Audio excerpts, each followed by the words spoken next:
amenigusa. Yesu atambue kama kitu kimefanyika. Hata kwenye ibada lazima kitu kifanyike. Yesu atambue kwamba kuna kitu kimefanyika. Amen.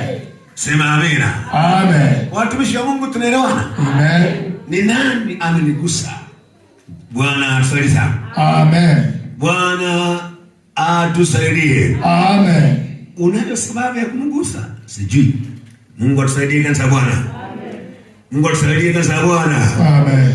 Na maandiko yanasema kitabu cha Luka hiyo Luka 7 mstari 11 tutafika mpaka 17.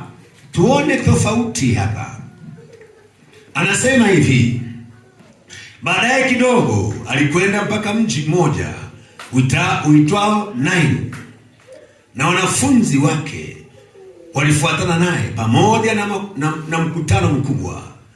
Na alipokaribia lango la mji, hapo palikuwa na maiti anachukuliwa mle, mwana pekee wa mamaye ambaye ni mjane, na watu wa mjini wengi walikuwa pamoja naye.